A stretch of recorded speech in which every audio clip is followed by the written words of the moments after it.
Complement consists of a group of serum proteins that activates inflammation, destroys cells, and participates in opsonization. Complement can be activated by a number of different foreign molecules.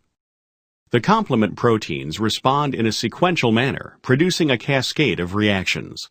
The major components are C1 through C9, named in the order that they were discovered, not in the order in which they function.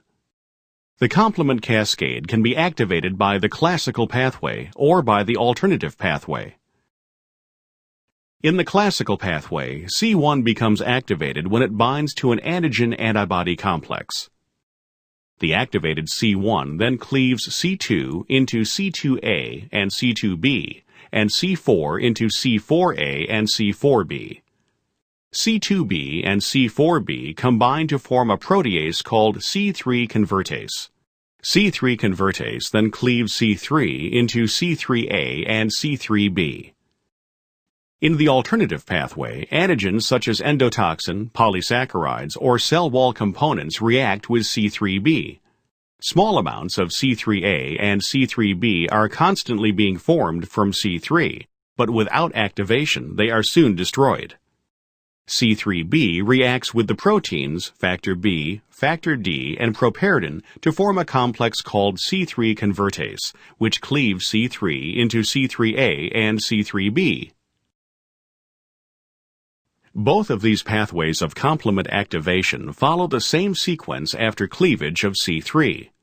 C3A is involved in stimulating inflammation. C3b reacts with other complement components to form C3 convertase, which forms more C3A and C3b.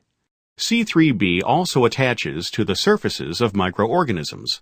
Phagocytes have a binding site for C3b.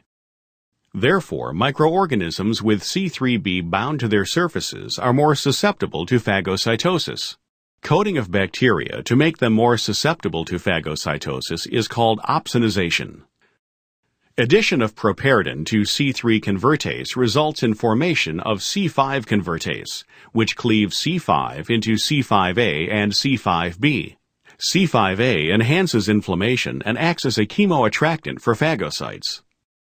C5b reacts with other complement components including C6, C7, C8, and C9 to form a membrane attack complex.